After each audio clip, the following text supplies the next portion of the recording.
Achieving a gorgeous grin from home isn't a total mystery with Bite Clear aligners. Just don't be surprised if all of your sleuthing friends start asking, "What's your secret?"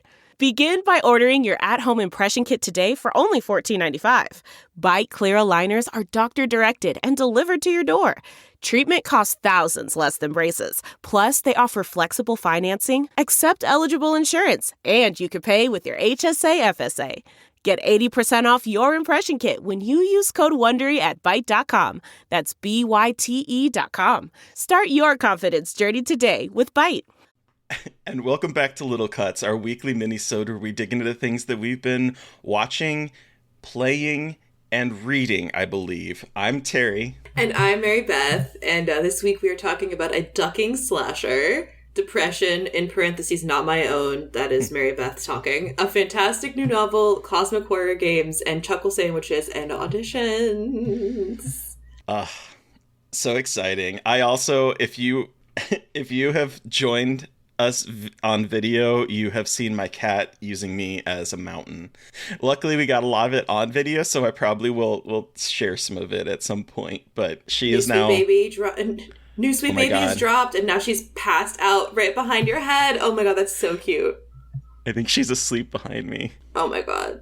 I can't quite tell, but... Oh, I can't tell either, but she's definitely cozy. She sure is. Hell yeah. Oh, New God. kitten just dropped. Her name is Zelda, and she's a baby. She's so pretty. I love her to death. She's so pretty. I'm obsessed with her. How long have you had her now? Like 2 days? 2 days, yeah. I got her yesterday. Yeah, today's Thursday. Yeah, I got her yesterday. And she's getting along with the dog. Oh my god, they are obsessed with each other.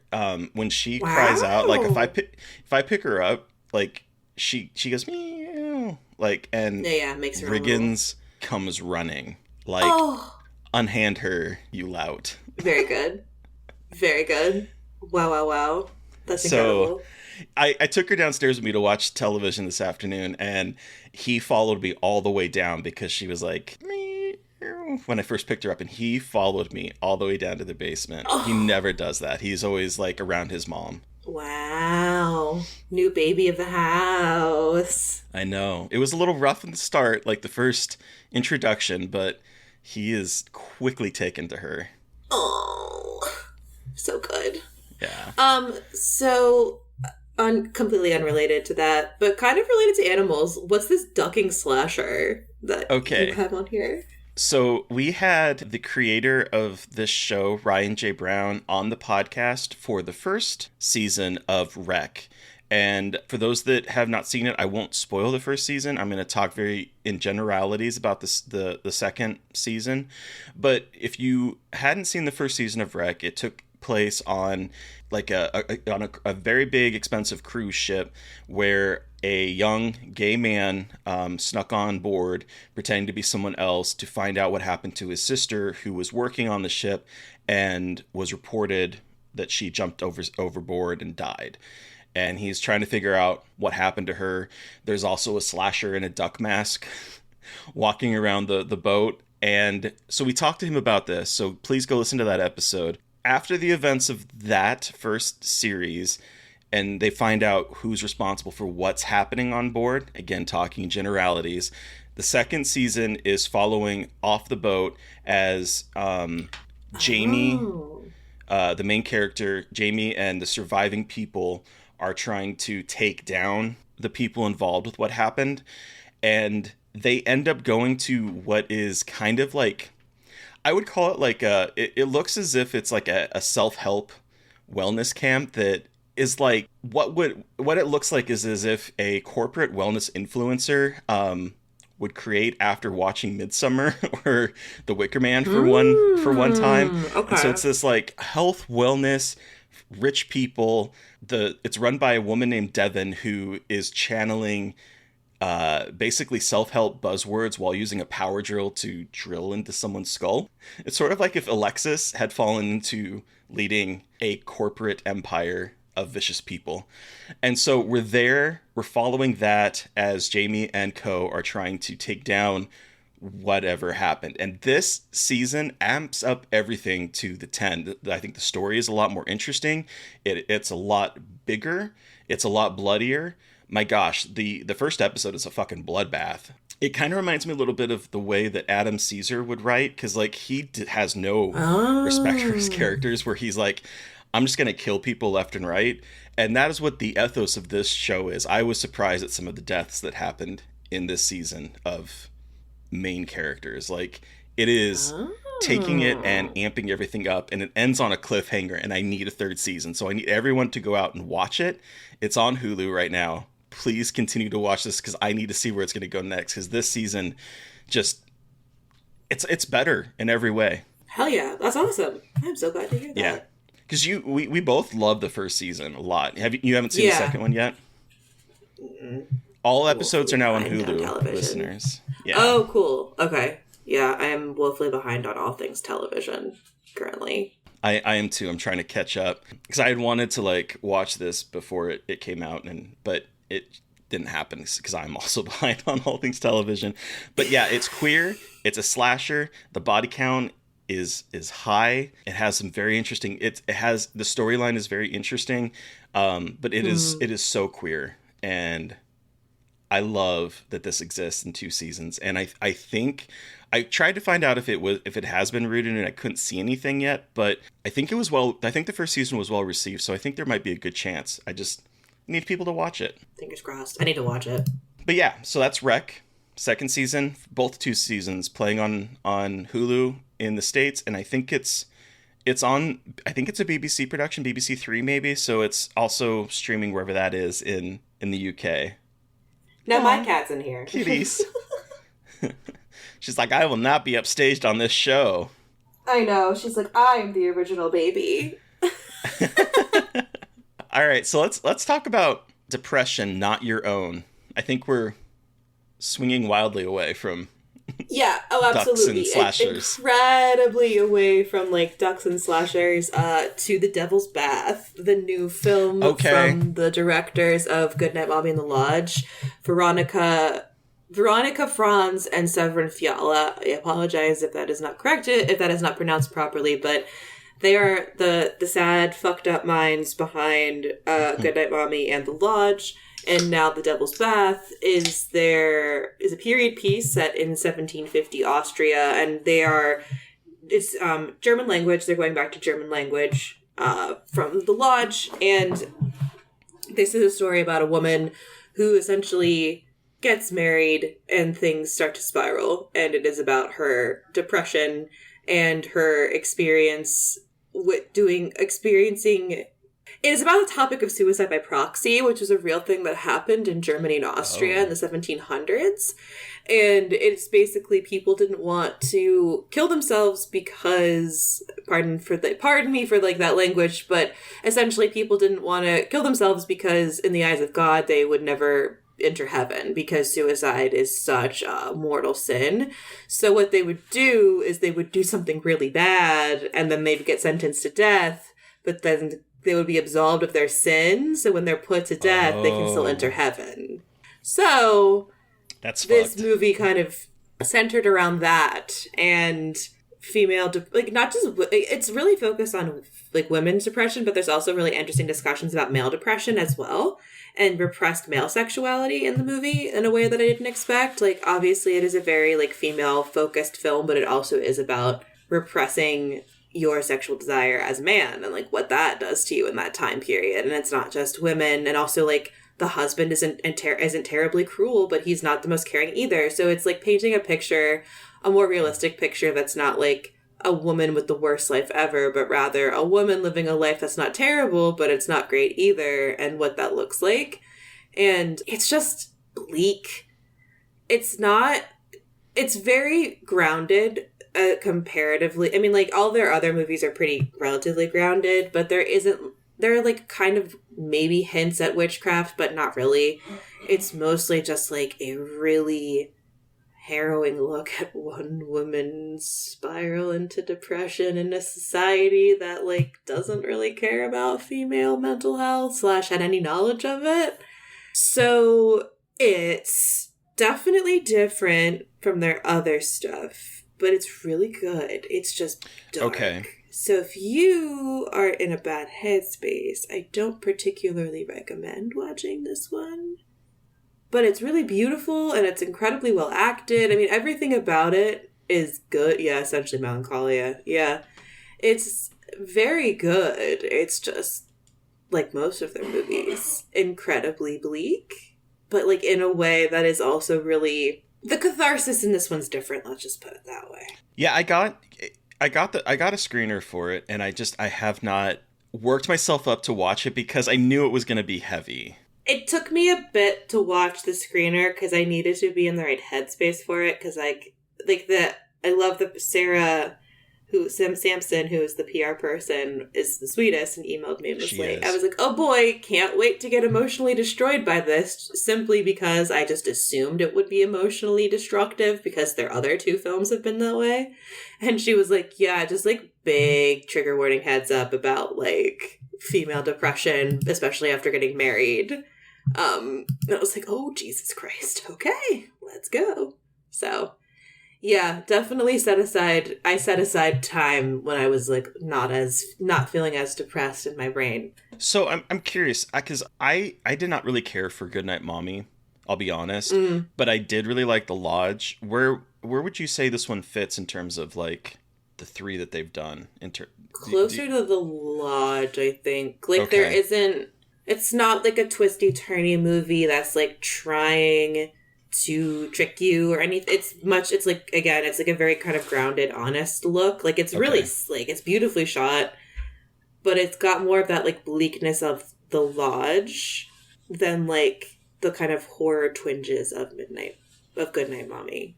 Yep, Tony, The Lodge and The Invisible Man, that was my pre-COVID double feature, and boy, certainly I'm not saying that seeing those together caused the epidemic, but I'm not saying it.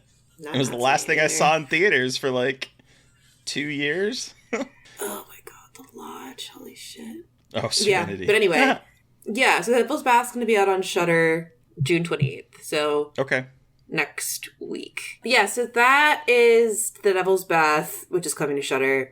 Very sad, very good. A fantastic new novel. I'm sure it's probably not talking about female depression in the 1700s. Or maybe it is. Honestly, it's more likely than I would think for that to be a possibility, honestly.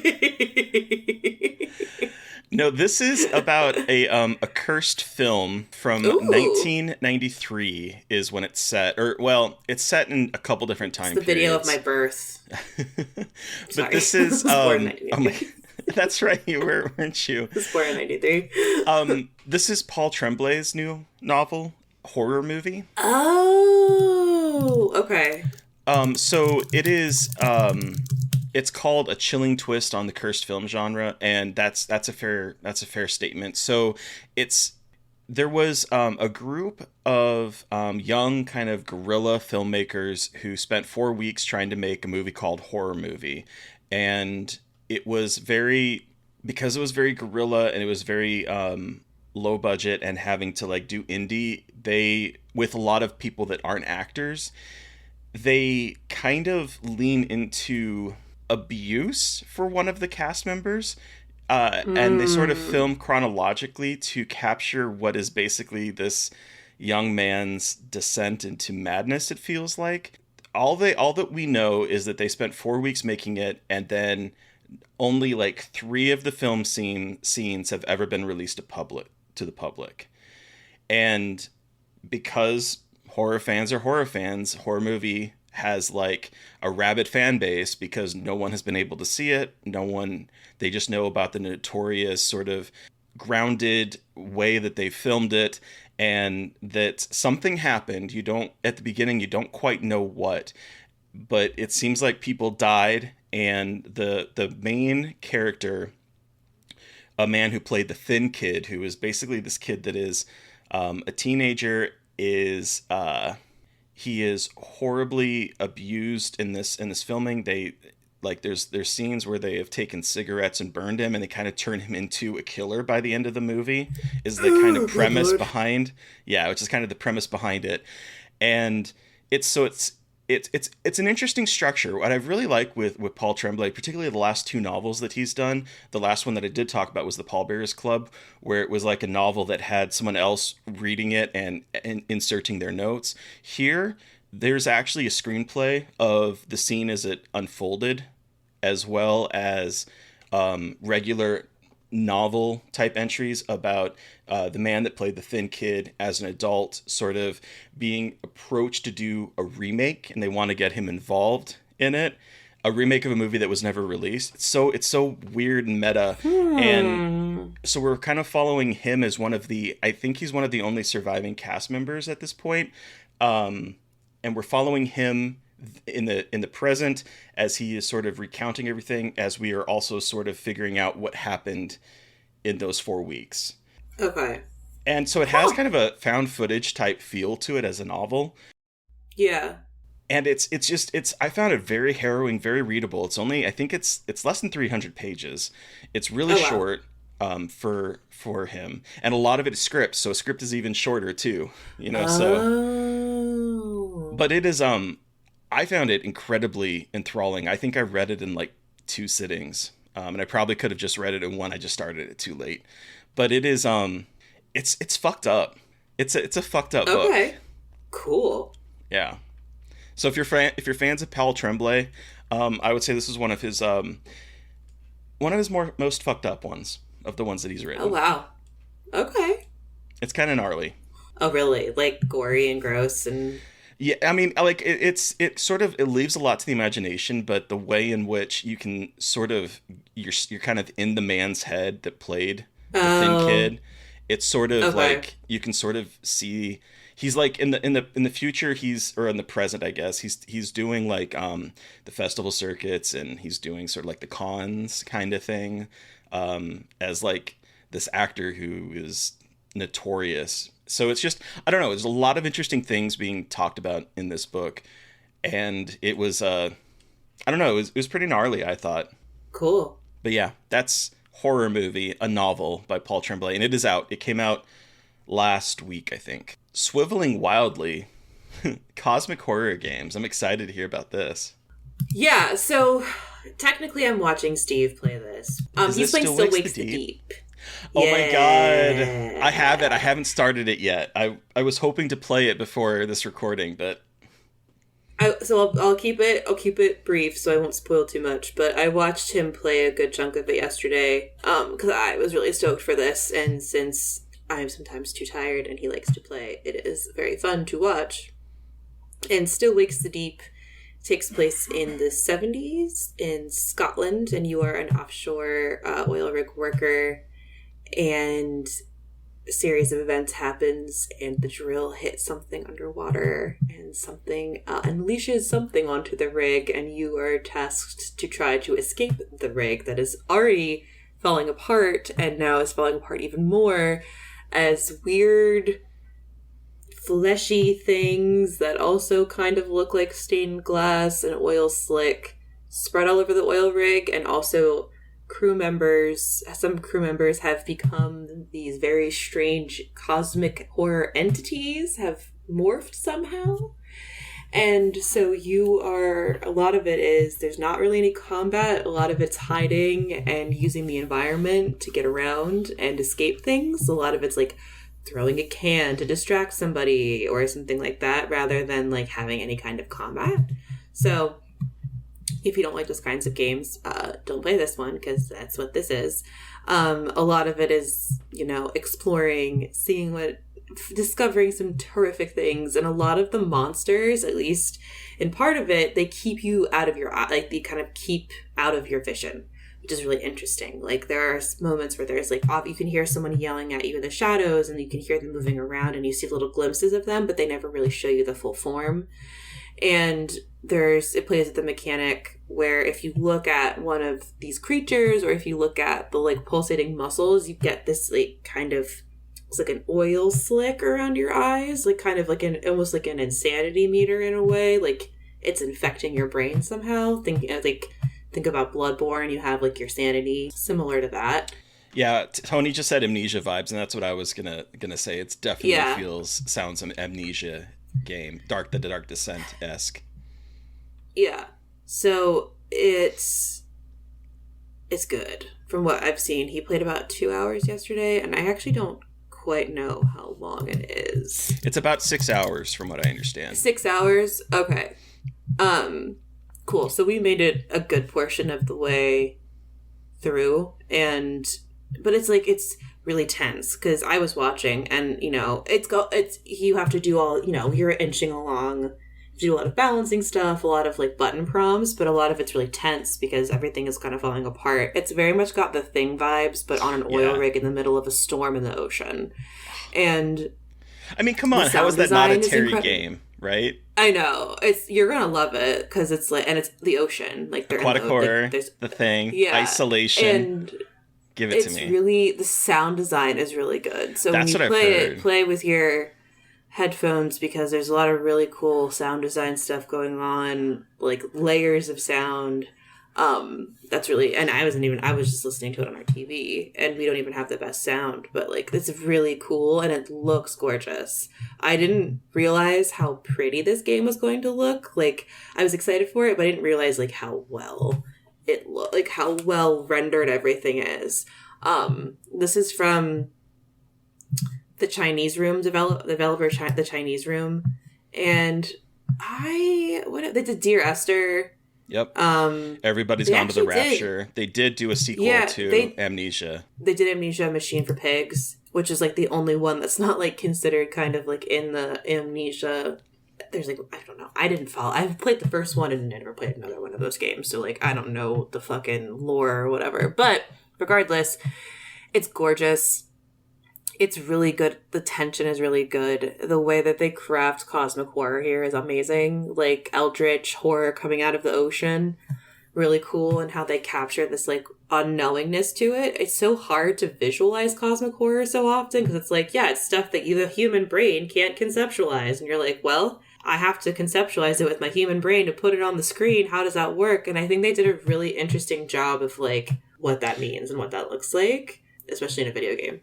But yeah. Oh, and it takes place at Christmas. So it's a Christmas horror, too. Oh, okay. I didn't realize that. All right.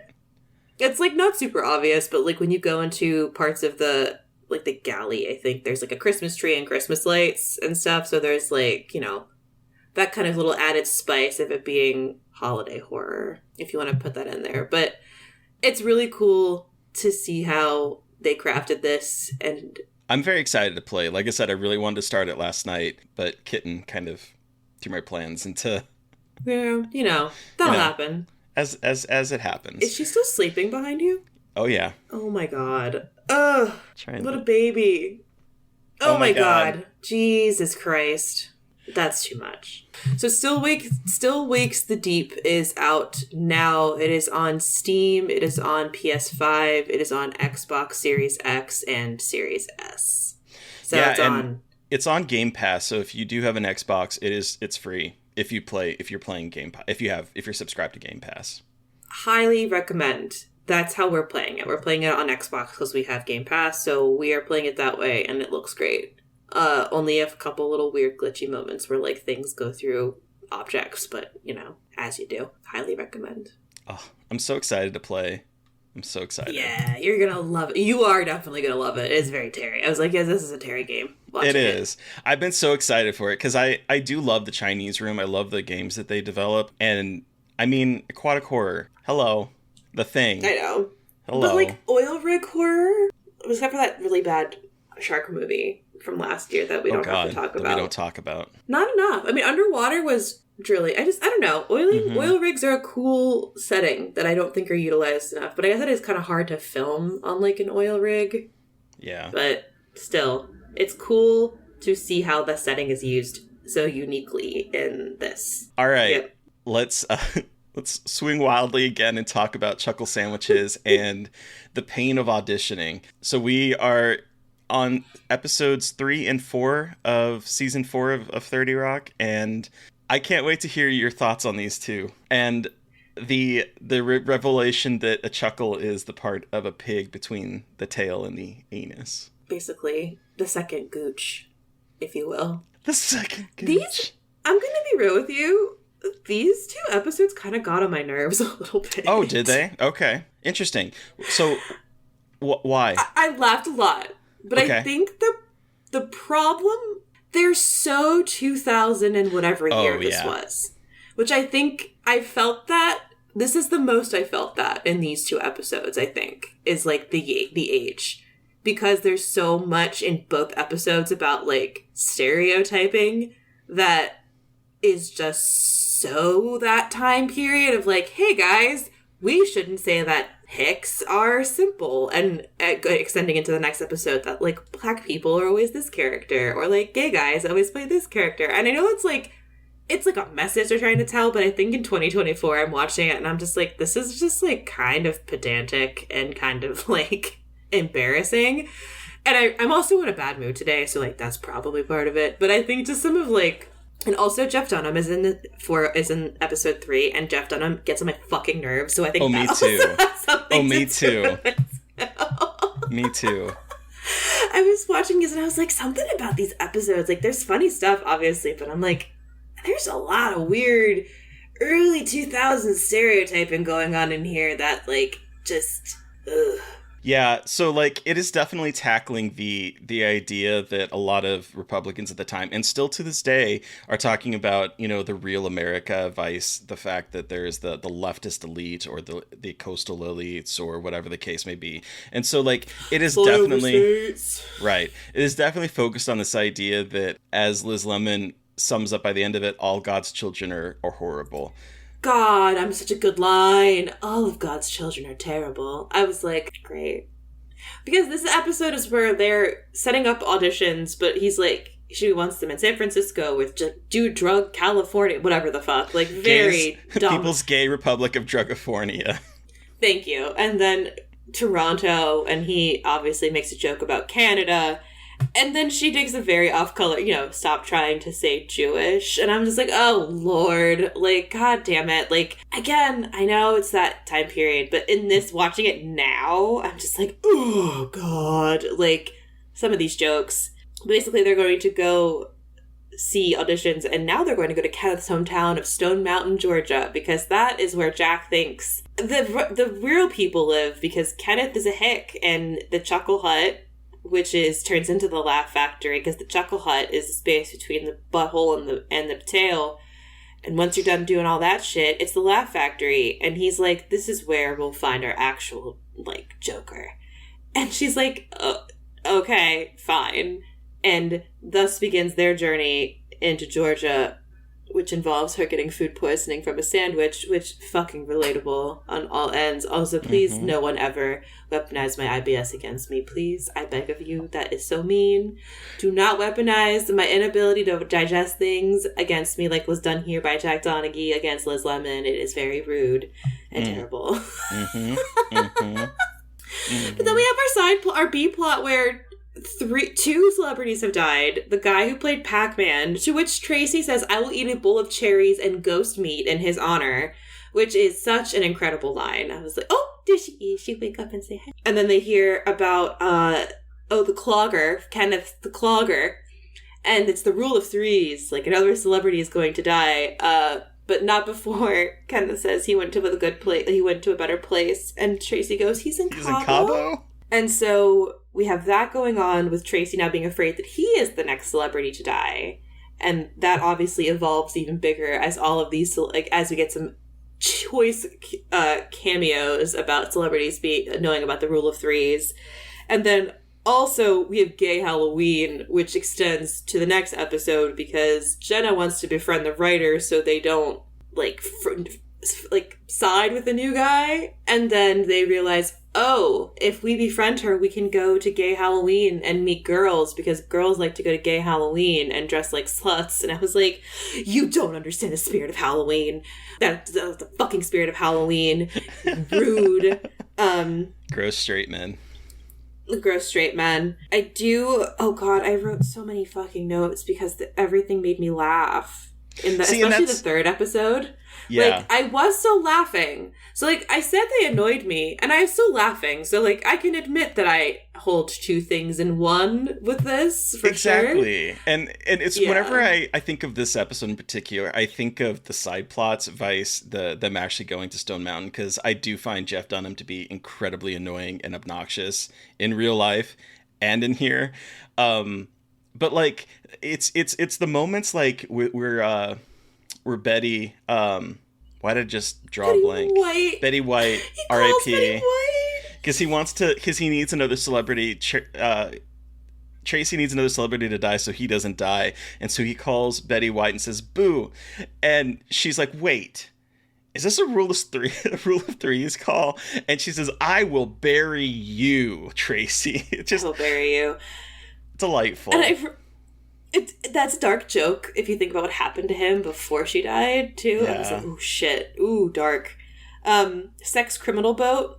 Do you think that's Cherokee? Was one of my favorite. Because that's what Stone Mountain, Georgia was called, according to Kenneth. And also when they get to Stone Mountain, Georgia, Kenneth is everywhere. But like relatives and different. I was like, wait a second. And I did not realize at first that they were like putting little Kenneths around. Absolutely obsessed. And I do love that when Jack asks him, what makes you laugh? He goes, two hobos sharing a bean. And I was like... Lady airplane pilots. Like... Lady airplane pilots. Just ridiculous.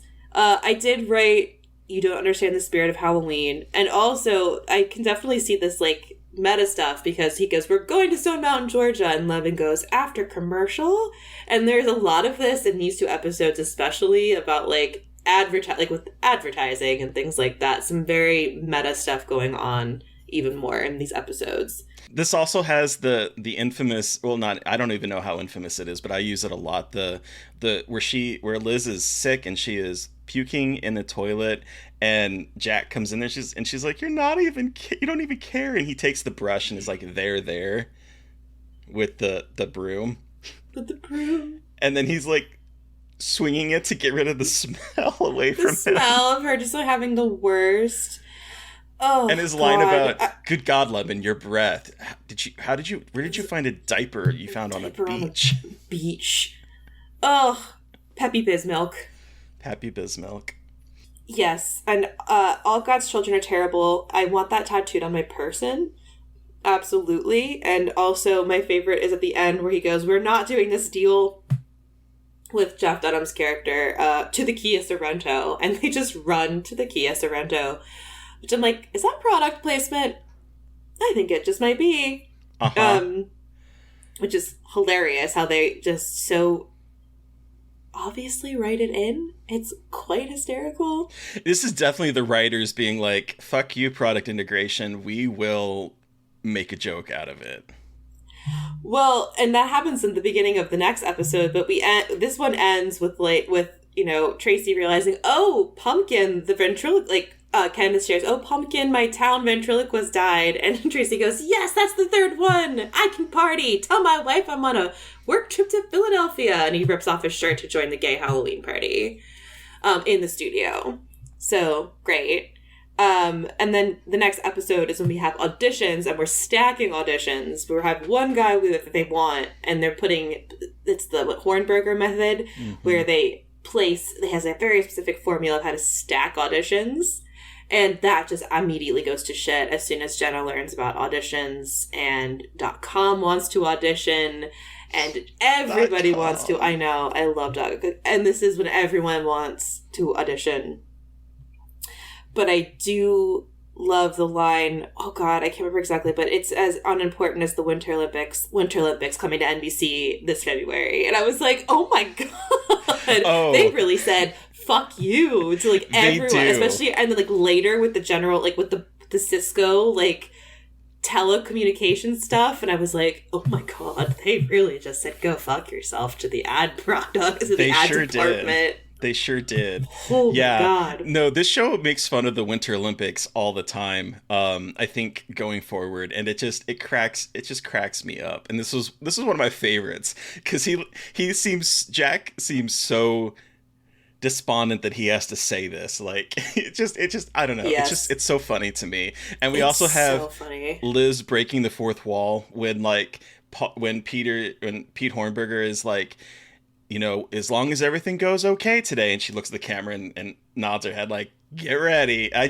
love those little moments where we're now breaking the fourth wall. Like, just much more. Yeah, exactly. Much more self-aware in a really interesting way. What else? Tracy calls Jenna Jennifer M at one point, which threw me off, which was wild. Also obsessed with when she glides up to Kenneth and he goes, Vampire! My favorite moment. My absolute favorite. Her favorite moment, too. I don't know if the mic picked that up. She chirped. And then this is also where Jack discovers the everyman because he gets bed bugs and he has to ride the bus like anyone else. And the Cisco integrated technology is put into his office because no one wants to be around him during the bed bug epidemic. And this means he now has an understanding of the everyman, and the person he ends up casting is a person who would shake a man's hand even if he had bed bugs. Good for him. Love all of the words that Kenneth has for bed bugs, like shoe daddies and like blue ridge quilt ticklers and all that shit. And everyone's that is like, my favorite one. Blue ridge quilt tickler. I love, and this again goes with the sort of way that 30 Rock frames a joke where he's like talking about like, oh, anyone can get him, sir. Our mayor got him, and she Stop. was a horse. Oh my god. And then, okay, I wrote this down because it's a tattoo I want now. She was a horse, and then she had to burn all of her pantsuits. And I want a horse in a pantsuit with the words, all of God's children are terrible. Oh my god. That's perfect. I feel like you have to actually get that more than me because you're the 30 Rock person, but it truly, like him saying the horse mayor with her pantsuits, I was like, I need a tattoo of a horse in a pantsuit immediately. Amazing. That's so good. It's so funny. Also obsessed with my Fontanelle never closed. You know that when Liz is gonna get bumped on the head. Just again, dumbest thing. Oh my god. Embrace me, Kenneth. I got a thing. There's a Susan Boyle reference at one point where she's singing for auditions, and I was like, oh, I haven't thought about that woman in fucking years. Oh my god. We get Kathy Vagais coming back to sing Les Miserables for her audition. Yep. Yeah. Like, why not? Yeah, it's just, and then they end up casting a guy off the street who plays the robot because he would shake Jack's hand and no one else would. So the guy that they had wanted to cast ended up being a psychopath. He wasn't even the most interesting part of the episode. I was like, oh yeah, that's the actual plot. But there was like a bunch of other funnier shit going on like over here. But something I texted you before this, like I was going to talk about fucking 30 Rock fan fiction. I had not looked for it, but there's a moment in the third episode of season 4 where Jenna goes like, oh my god, they painted the ceilings in here, which like made me laugh because like this show drops so many lines like this where it's like you could just write a story about that and have like no idea. So then to me, I'm like, what is 30 Rock fan fiction like? Because okay, she drops one line. Do people just like write stories based on these one-liners? Like when she talks about like, oh, my sister, I wanted to be the center of attention at my sister's funeral. Like, obvious, like lore dump there. And also just like, what is that story? And we never get that. So like, is there fan fiction out there where someone has like written backstories for all of these stories? I am so curious. I feel like there needs to be if there isn't. I mean, there has to be some, right? I didn't do any research beforehand because I'm really bad at podcasting, apparently. But, like, I'm just so fascinated. I'm going to have to do, like, an AO3 dive onto 30 Rock fanfic. Oh, my God. She's just so small. God, I can't... Cats can just fucking fit anywhere, I swear to God. Uh-huh. But yeah, it just these lines where they drop information and then just never talk about it again. I'm never just talk like, about it there's again. so much lore that you could explore here. Not even sexual fan fiction. I'm just talking weird fan fiction. Yeah. Well, it kind of reminds me, like, I'm wondering if this is where Schitt's Creek kind of got it from, because Alexis on Schitt's Creek has, like, a wild ass, she just drops these little, you know, comments about her life after high school and whatnot. And it reminds me a lot of Jenna, because Jenna is just like, she'll just drop some random thing and you're like, what? What kind of life have you lived? And so if there isn't, there needs to be fan fiction, particularly about Jenna's life prior to 30 Rock, or the TGS with Tracy Jordan show, because the things that she says are just like, that's a show right there. And her line delivery at one point where she goes, if I wake up in any one of your beds tomorrow, you'll be buying me breakfast. Incredible line delivery. So again, I was annoyed with these episodes, but they made me laugh. So. Yeah, these definitely, like, there's sometimes where you can definitely feel that this is of an era because it is specifically tackling things that were happening in that era. And so it is kind of weird. There's like a weird narrative disconnect watching it now. For some of that, for sure. It's sort of like watching like a spoof movie, that from the early 2000s. Oh my God. Like, remember those? I wish I didn't. Yeah, me too. That's a podcast series going through all the like early aughts bad spoof movies. Whoever wants to do that, please, God be with you. I will not be doing that. That is fucking, like, that is torture. Like 400 scary movies. Good Christ. Anyway. But yeah, so we have made it through the first 4 episodes of season 4 of 30 Rock, but Terry, what is next in the 30 Rock adventure? So next, this is Trinity. Sorry. Oh, just to go to the hole. She put her little head to the hole and she rest. Oh, she's so tiny. She's so small. Anyway, so I'm keeping all of this in the audio, by the way. Everyone, you just get to hear me fawn over a cat. So we are continuing on with episode 5 and 6. Episode 5 is called The Problem Solvers, and it sets this one, so like the next 3 episodes in particular sort of set up or sort of pay off some of the stories that have been playing through with like Liz dealing with their talk show, and the new cast member arrives, the robot arrives, and yes, then Sun T is another episode in which we are talking about the Green Initiative that was so big on television at the time, and it's the Sun T system. Oh man, oh my God, wow, that is a throwback. Yeah. Wow. Okay, very exciting. Yes, but okay, who are we talking with on Monday, Mary Beth?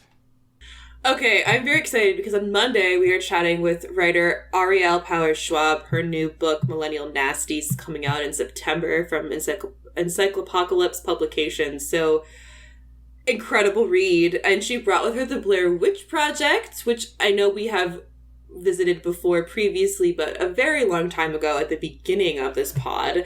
And since this year marks the 25th anniversary of the release, which is fucking crazy, we thought it would be appropriate to talk about the Blair Witch Project. And we had a grand old time. So that's coming up on Monday. Yeah. I know. It's cool. And also she's cool as hell. She is. She just she knows a lot about Saw, which is a big, like, I don't know a lot about it, so it's cool how much she knows about Saw. Hell yeah. So listeners, you've heard from us. We want to hear from you. Did you watch a film, play a video game, read a book that we read, played, watched this week and have thoughts? Do you have suggestions for things we should be covering? You can let us know by sending us an email at scarredforlifepodcast@gmail.com. Or you can reach out to us directly on social media. I'm at MB McAndrews on Twitter, and I'm at MB.McAndrews on Instagram. And I'm at Gaily Dreadful everywhere. And if you're not following, if you're following me, you will be getting a ton of cat pics regardless of where you're following me. I'm just going to say, I apologize in advance, but I'm not sorry. Never apologize for cat pictures. And also, you better be following Scarred for Life on socials. We are at Scarred Podcast on Twitter and Blue Sky, and at Scarred for Life Podcast on Instagram. And please don't forget to review, rate, and subscribe. And if you want to help support us through Patreon, we do have that.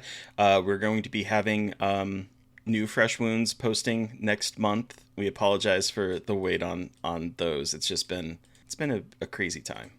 Well, the years stop coming and the don't stop coming and the don't stop coming and the don't stop coming. Anywho, thank you to Eric Power for artwork. Thank you to Sean Keller for music. Thank you, everybody for listening. Please stay safe out there, but most importantly, stay creepy. And until next time.